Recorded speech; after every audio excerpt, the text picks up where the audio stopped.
There's two major paths that you can take on your spiritual awakening journey, and both of them will lead you to the highest enlightenment. There's a person over there walking their dog, so I'm going to walk away from that person unless they want to become spiritually enlightened using the two paths. So the first path, which definitely works, is called the path of renunciation, which basically means that you renounce every single piece of reality as being not you. This is not me. This tree over here, not me. This body, not me. These thoughts, not me. These ideas, this voice, nothing at all in reality is you. None of this, not even this beautiful branch here, is you. This is the path of renunciation. This completely obliterates the ego and brings you back to just the pure witness, the pure self, beyond identification. That's path one, the path of renunciation. It works. And then path two also works. This is the path of embrace, or the path of acceptance, which is the opposite. Everything is me. Every single thing is me. These trees are me.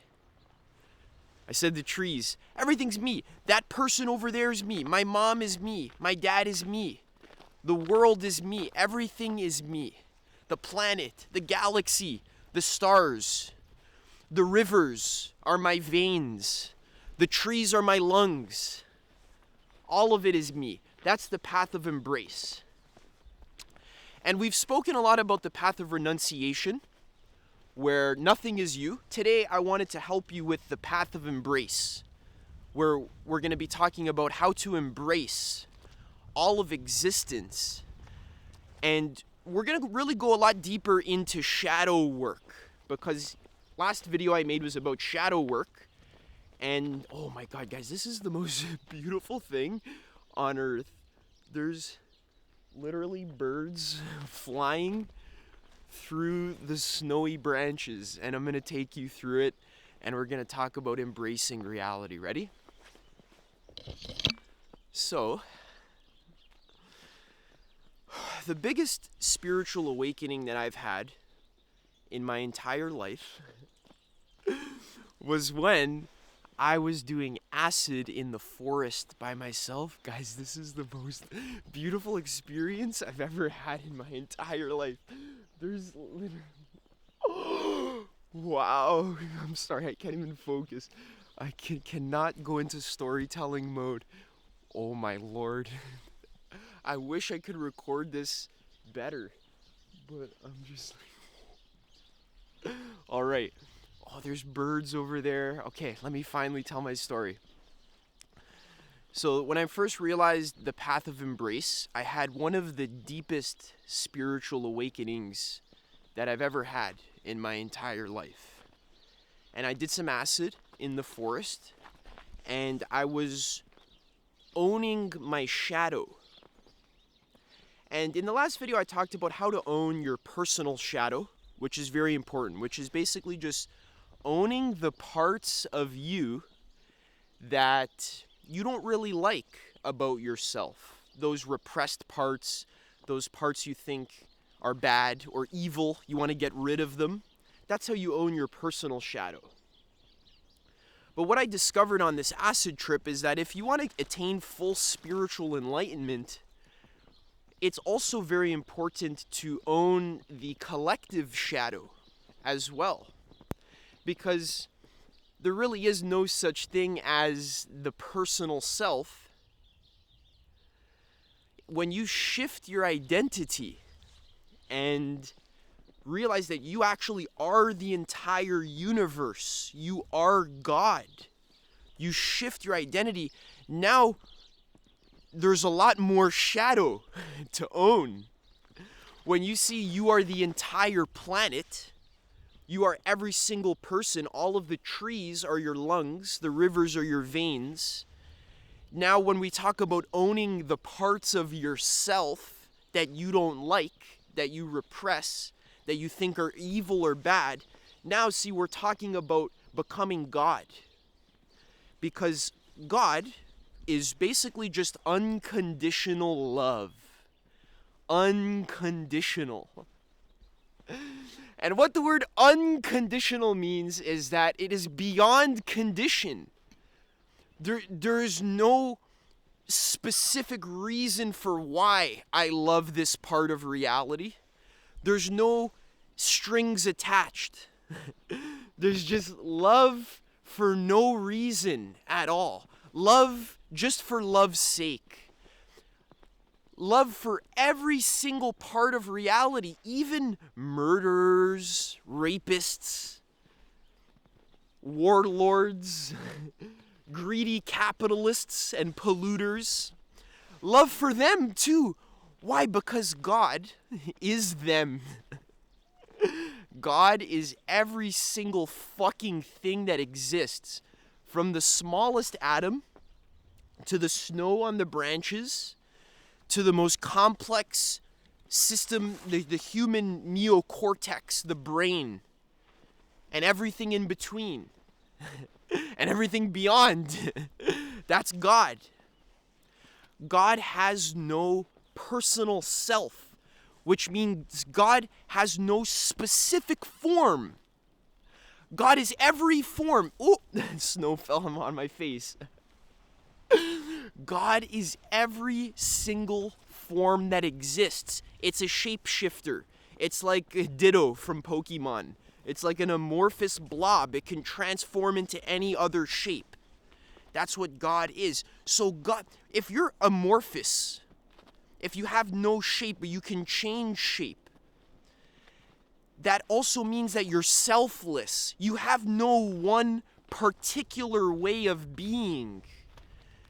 You're free to be any way because God is just pure consciousness, pure imagination, infinity.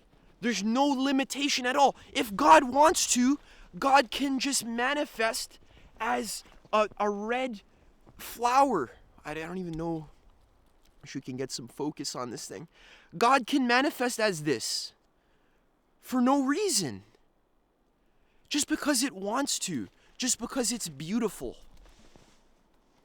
God has no bias. You could say God is equally loving of all things. Now compare that to the way you normally act and think throughout the day. Are you equally loving of all things? Of course not. You have selfish bias, selfish attachment. Certain things you like. You know, this one cereal that's very sweet and sugary. Oh, I love this cereal. But that broccoli, that tastes bitter. It's undercooked and garlicky. No, I don't like that broccoli. So you have bias, you have preference because you're a selfish. Your awareness has identified with one particular form, and now your whole modus operandi is just scanning reality and trying to pick certain forms that you like versus certain forms that you don't like. Now, what does this have to do with spiritual enlightenment and owning the collective shadow? Well, when I was having this spiritual awakening experience on acid, I was in this forest, not this exact forest, but I was in a different forest. I was sitting there and I was thinking to myself, all right, so since I'm God, which is what I was starting to realize, that my consciousness is infinite, it's not like this consciousness is only coming from this human brain, the stupidest, fucking, most short-sighted belief that we have in our materialistic culture, that consciousness is being made and generated in the brain. Complete delusion. If you actually meditate for a few years, you'll realize that the brain is being generated in consciousness. And consciousness is an infinite field that it has no substance that allows it to take the shape of every single substance. It's just pure imagination, pure thought, dream, energy. That's what you are. That force is way beyond your selfish ego, and that's what I was realizing on the LSD. the LSD raises your consciousness, helps you become aware of these things. My microphone got stuck in a branch. There we go. So I was reading A Course in Miracles around this time, and one of the main vehicles that channeled work talks about for attaining enlightenment, one of the prime vehicles for awakening is the vehicle of forgiveness. And kind of scanning your own mind, scanning reality for things that you hate, things that you accuse of being evil or bad or wrong, and forgiving those things. And you doing the same with your personal self as well. What do you think is bad or evil or wrong about yourself? And forgiving those things. Now, true forgiveness is not, oh yeah, I did something wrong, so I'll just forgive myself, it's okay. No, true, real forgiveness is realizing that you never did anything wrong in the first place. In fact, real forgiveness is realizing that the idea of wrong doesn't exist. Nothing can be wrong in reality. The only thing that is wrong or evil or bad is only bad if you are identified with a selfish ego. It's wrong for you because you're a particularized monkey. You think it's wrong for you, but in reality, in truth, there is no such thing as wrong or bad or evil. Sorry, there's people in the forest. I'm trying to avoid them because my selfish ego doesn't want to walk by people as I'm recording. But so I realized, okay, so I was scanning my awareness as I was high on the acid, and I was thinking to myself, okay, which parts of myself, which parts of reality am I having trouble forgiving? Which parts of reality do I naturally just think are evil or bad? And first thing that came to mind was the Holocaust. I was thinking of Adolf Hitler, and I actually uploaded a video on my channel, how I used LSD to have a spiritual awakening, where I talk about Hitler, and I talk about how I realized that Hitler's not really a bad or evil person, but he's just a person who needed love. And as I kind of reflected on, okay, Hitler, why do I hate Hitler? Because as a selfish ego, as a monkey, and also collectively as a society, as a big collection of monkeys, we have a tendency to demonize Hitler. We think that he's just like the epitome of evil. And hello. And whenever we think of Hitler, we feel like this is like a taboo subject. We don't want to talk about it. We actually repress the events of the Holocaust. We don't want to go look further into them and study them. We just want to, like, even when I say the word Hitler, it's like Harry Potter, when they say the word Voldemort, people don't even let you say his name. You know who, right?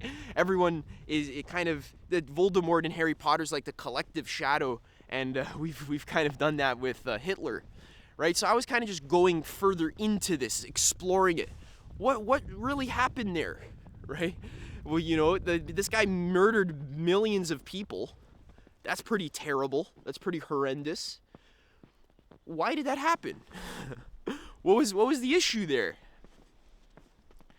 And as I learn spiral dynamics, I learn about developmental psychology, you actually start to see, and you study Hitler, you actually learn what was going on in his ideology, in his mind. You learn, okay, first of all, this was not just Hitler's fault. This was the entire world's fault. It's not like just one guy is responsible for murdering all these Jews. It's like he got voted for democratically by a lot of the German people.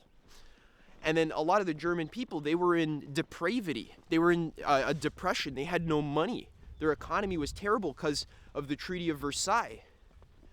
Because after World War I, France and England basically screwed Germany. And now the German people were living in poverty. So, of course, when people are living in poverty, they have trouble solving their basic needs. It's easier to radicalize them.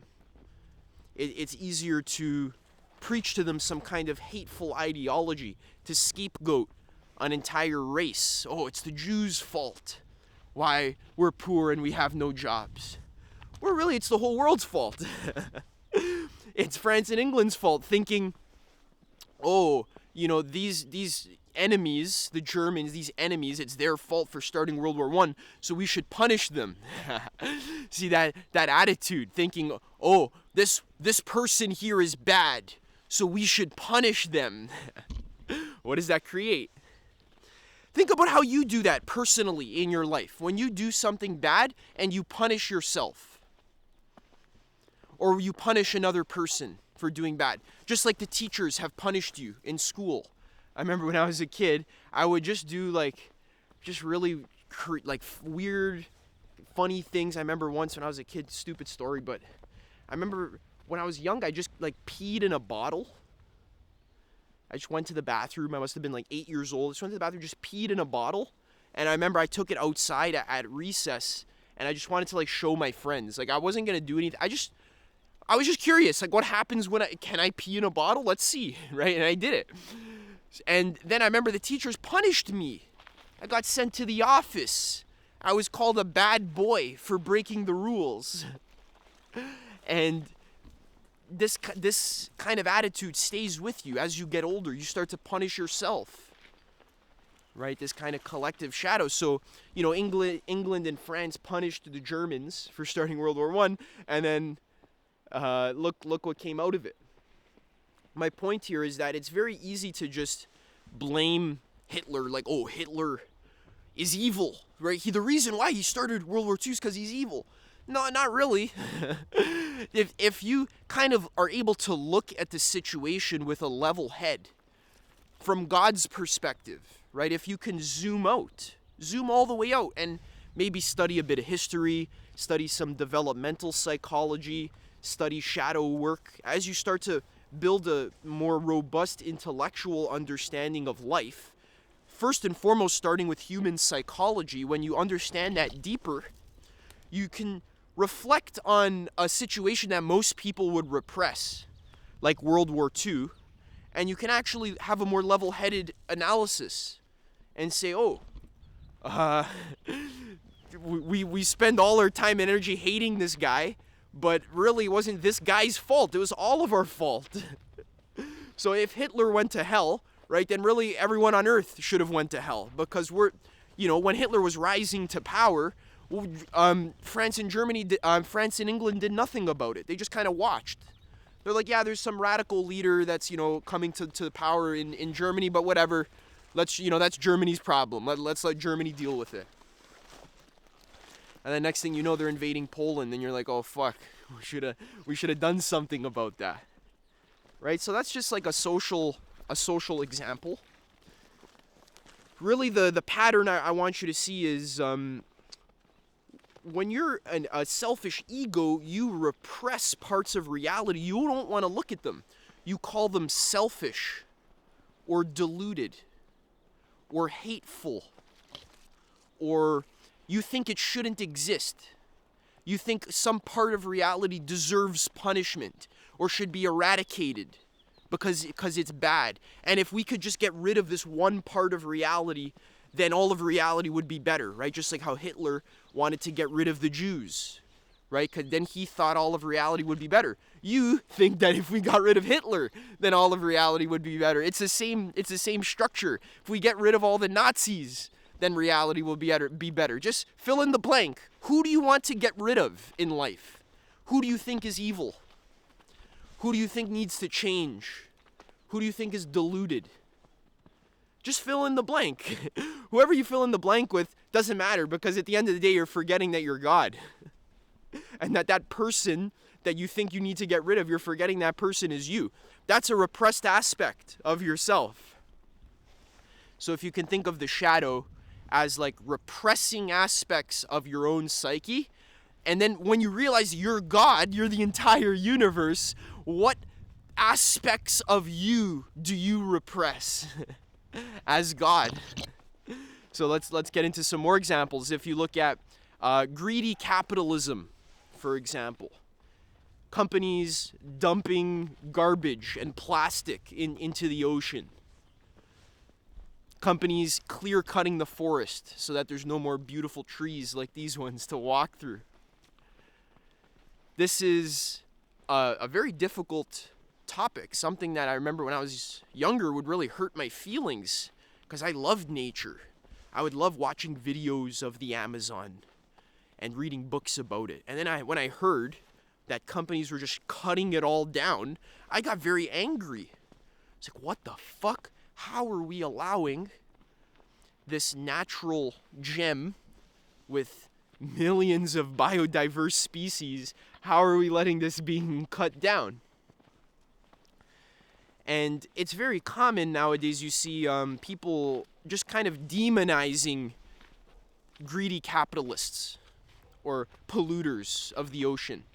Oh, if we had less greedy capitalists, then the world would be better. If we just punished them harder, then the world would be better. And guys, I'm not saying that you should just kind of sit on your ass and like accept everything and just never take any action, like Ramana Maharshi, where he just sat in his ashram and did nothing, and he said, "Let God take care of the world for you." He's right. He has his truth. He took the path of renunciation, so he's actually correct. But if you want to take the path of embrace, if you want to solve a collective problem like pollution, for example, or environmental pollution because of capitalistic greed, first you need to understand the problem with loving awareness. See, you can't solve the problem from an egotistical state of mind where you're just repressing the evil capitalists. You think, oh, these company owners that are clear-cutting the Amazon, they're just greedy. They're just deluded. See, no, it's, yeah, sure, yeah, maybe they are greedy and deluded, but see, that kind of attitude, that's a repressive attitude. Instead, take an embracive attitude, thinking, oh, okay, so there is some kind of system in place that forces, because actually put yourself into the shoes of someone who owns one of these companies, right? The way the economics is structured is that if you do not cut corners and pollute the ocean, or if you do not make a profit from clear cutting the wood and selling it, or using the space that you clear to start a animal farm and selling the meat, if you don't do that, you're going to go out of business. and you're going to lose everything you have. Your family's going to starve. And not only is your family going to starve, all of your employees' families are going to starve as well. That's the way the economy has been set up. We've actually structured the system to be this kind of dog-eat-dog competitive world. So that these companies feel like they have competition. They have to fight with each other to clear cut the Amazon. They have to buy the land and cut it down. So the point here is realize, okay, so it's not because the CEO is evil and deluded. It's because the actual structure of the entire government, the whole economy, is set up in such a way that actually motivates this CEO to act in the way that he does. Because what if, let's say, there were more rewards, financial rewards, for instead of being in a competitive mindset where we need to like out clear cut our competition, we need to clear cut as much as possible. Instead of that kind of setup in the economy, what if there was a different kind of setup where still obviously there needs to be competition, but there's more incentives for environmental what's the word? For preserving the environment. There's more incentives for that. So what are some other examples of things we repress in our society? What about drug addicts? Right, this is a common one. A lot of people think of drug addicts and they're just like, oh, these people are just fucked. All they care about is pleasure. They're just hedonists. These drug addicts, they just steal from people so that they can get money to buy drugs. There's something wrong with them. That's, the classic egotistical. I'm walking through the grossest water right now. Look at this.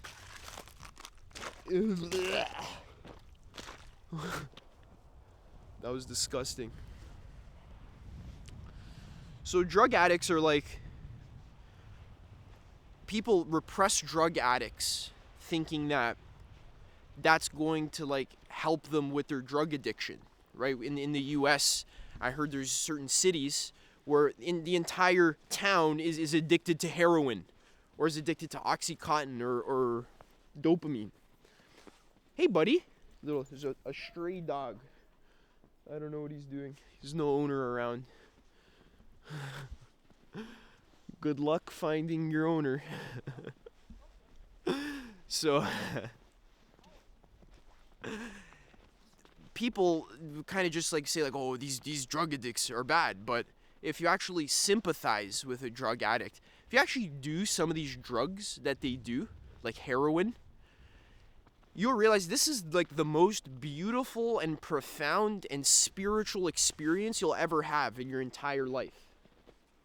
Now, I've never done heroin, but I've read some articles and, from anecdotal accounts of people who use the drug, and apparently it's like the best thing ever. That's why people do it, because in our society we don't have any infrastructure that teaches people how to connect deeply with their heart so that they can feel good, they can feel joy without drugs. Because the reason why people turn to drugs is because their life is fucked. Shit's not going right.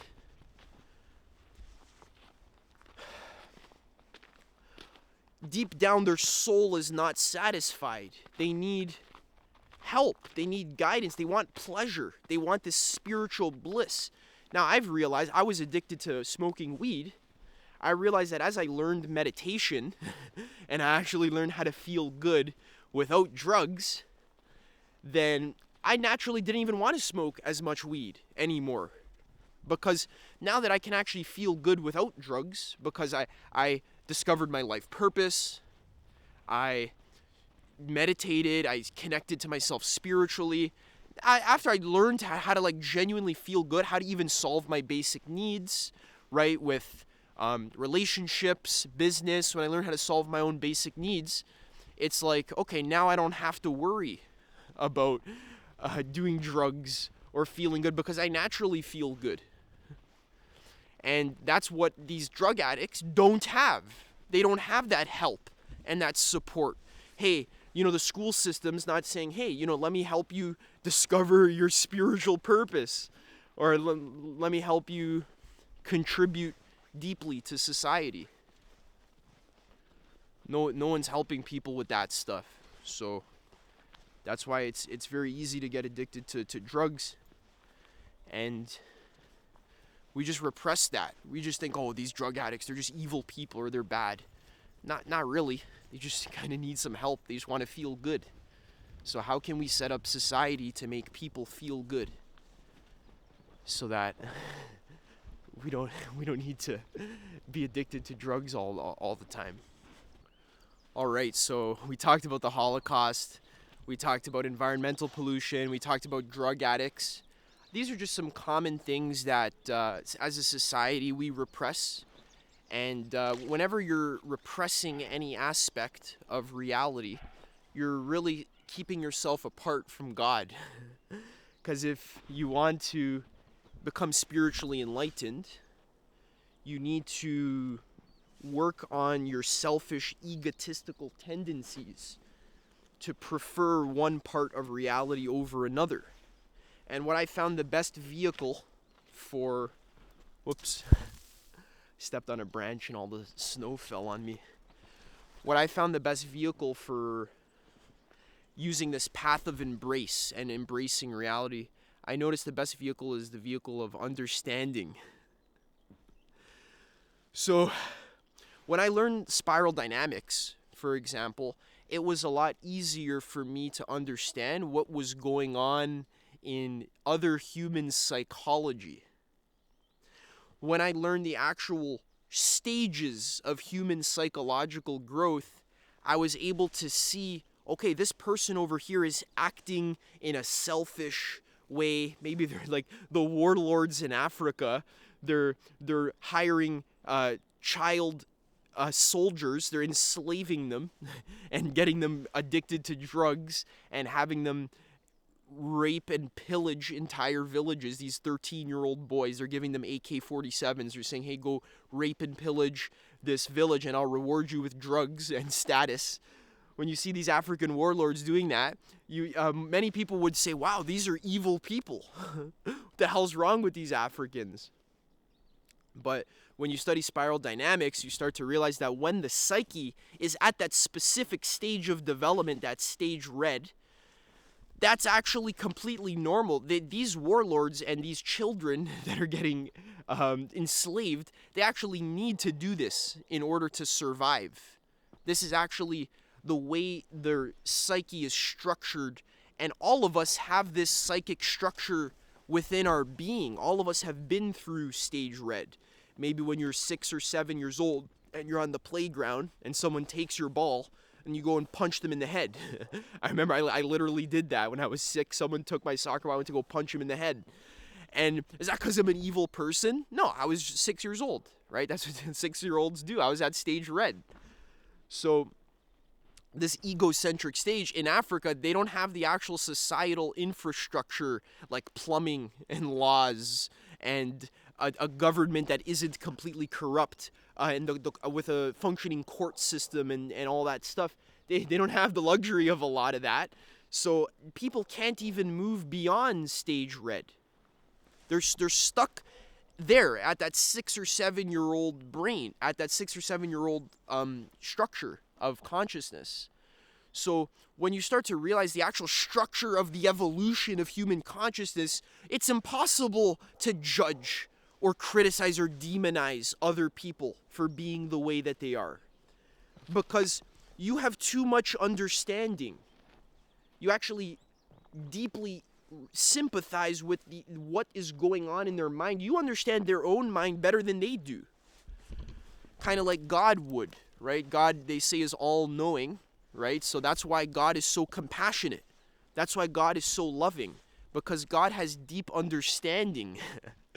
God has infinite intelligence and penetrative awareness. God literally sees through you. That's why God forgives you. You could say your own consciousness or your own awareness in its highest state is purely loving, purely accepting, without any judgment at all, any stain of selfishness.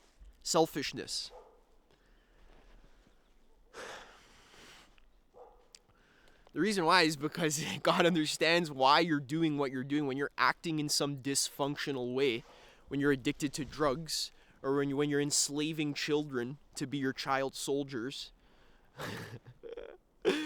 God forgives you because God understands you.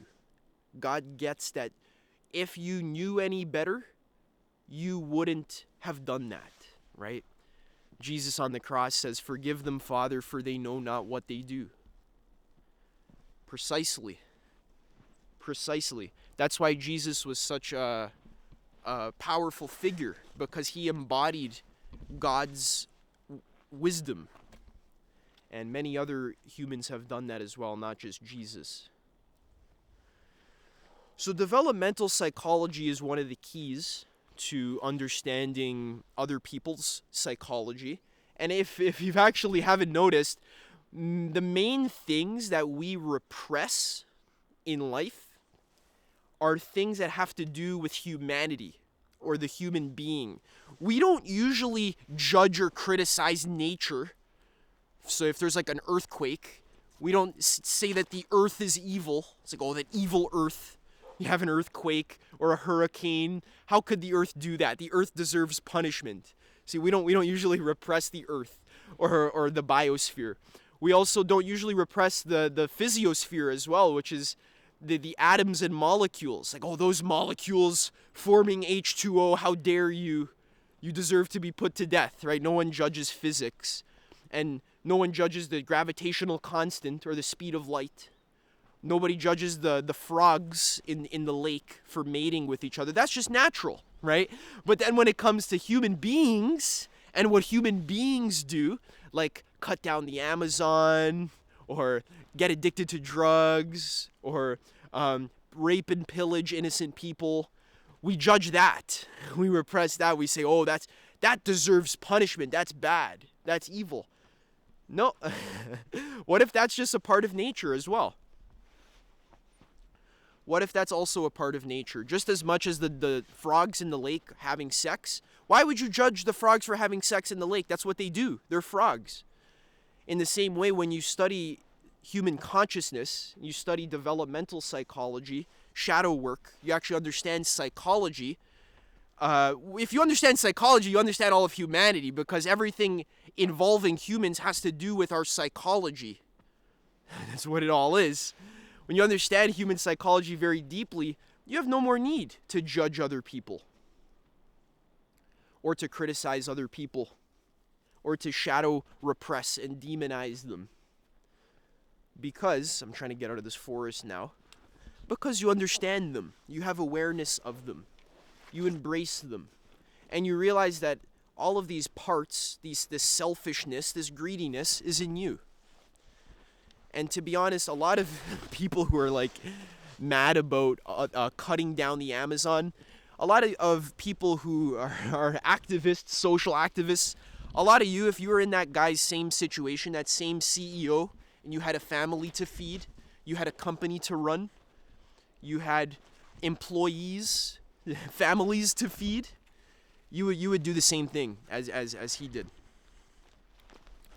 If you were raised in the same circumstances as he was, if you had the same family, the same upbringing, the same genetics, if you were him, you would be doing what he's doing. And guess what? You are him, and you are doing what he's doing. That's what it means to be God. That's you, right? You're cutting down the Amazon. So if you want to stop, then you actually have to figure out why you're cutting down the Amazon, and why you're recruiting child soldiers, and why you're murdering millions of Jews in the Holocaust.